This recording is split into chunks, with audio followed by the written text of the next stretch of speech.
You won't believe me what I'm telling you. The time when you phoned me, I said today is my last day. Really, my last day for working on fezzes. They have still got an order there for one school, which I cannot finish. I haven't got the strength to finish it. And nobody wants to take over here. Not one of my children. Maybe my grandchildren. I got 26 grandchildren. Right. I was sitting on the couch, and then when you phoned me, I said, I think you phoned me the right time. I've got to pack up now.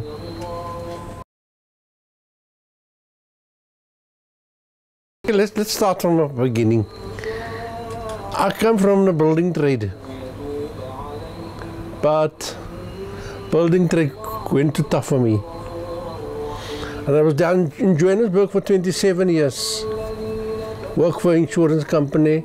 I was running jobs for them, you know, like insurance claims. And then they went into constructing SABC buildings, the towers, all the towers, the post office buildings, and all these communications. And so they made me a site foreman. I went from site to site. I was even on a pump line, the diesel pump line from Durban to Cape Town to Johannesburg. I was an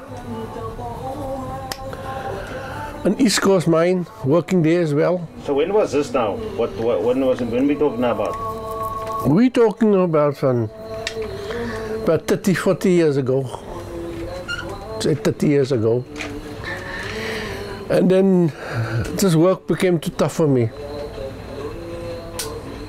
I went to my brother. My brother's making small fezzes, soft fezzes. It's not hard fezzes. Because in Johannesburg they don't make hard fezzes, they make soft fezzes. They're not soft fezzes where you see the Indian Muslim people wear soft like this. So me and him chat and he said, why don't you go into fezzes? I said, yeah, that's a good idea. And I was still staying down in Johannesburg, and within a few weeks I was in Cape Town. I started making the hard fezzes. And then the Malay choir started to sing again. And then I started making fezzes for all these, you see all those photos there, all these Malay choirs, primroses, allemaal van hulle het ek goed gemaak, my fezzes. So for these last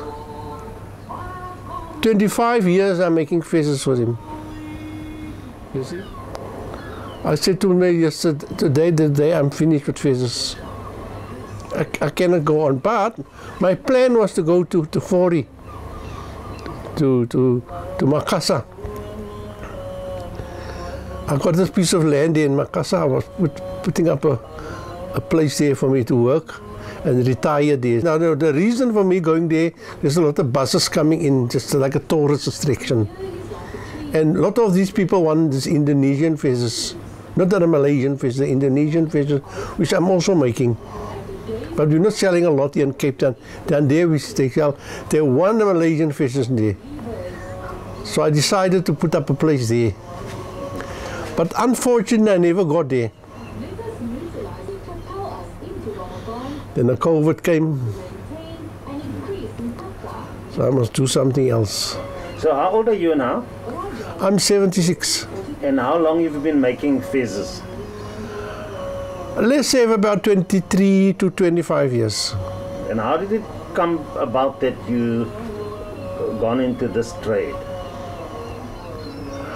Well, I wasn't so strong no more. I became a softer person.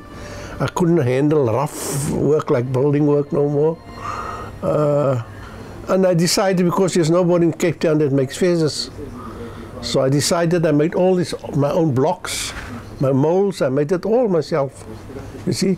But I had a help of my brother, which is passed on already. He was helping me making, give me some ideas, and he would fly up here and he come and, as you can see, all these little blocks. And that is how I came into it. When the Hajj goes for pilgrimage, they will buy them one of these fezzes and come home with them, you see. They call them Haji fezzes. Haji fezzes, you see. And then, of course, this I make for the Moorish people in Canada. This I also make for them because they got massive big heads, you see. And these, the learned students, they wear this, you know. Either they become imams or whatever they become, and they wear these fezzes, but with the turbans around them. You see, you can see some of them has got turbans, red turbans.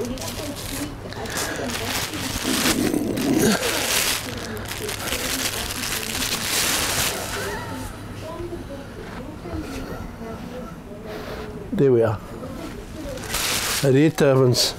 The Malay choirs wear these fezzes. This ones, they wear these. They all always wear one color. They all red. It's a Cape Malaysian fez. They all wear one color. Whether they got a what color suit doesn't matter. They wear one color. Now I made them in baby blue. I made them in white. I make them in white. I made them in all these colors. But of course, if you come from Makkah, you must have a tassel on your face. You know about that, eh? They say if you didn't go for Hajj, for Makkah, you can't put a tassel on. It's only a saying, you know. But they got to have a tassel on because to show they're a Haji. Right, these are all different sizes of fish. But in Cape Town, they only wear the short ones. I take this, I call it iron-on.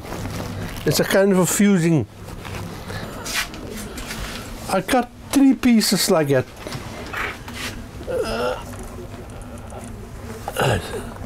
This is what I do.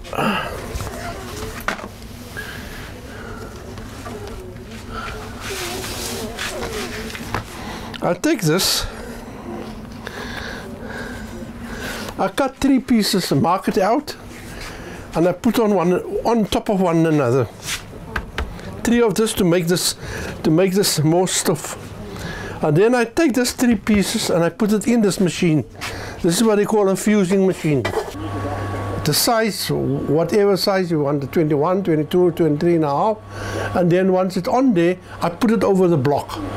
And I put on my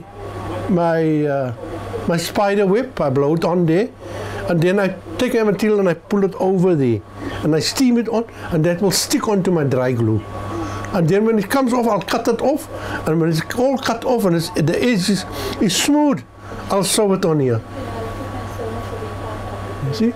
And then when it's finished, if a guy wants a tassel on, I just cut the tassel for him and I put the tassel on here. There you got the fish. You got the fish.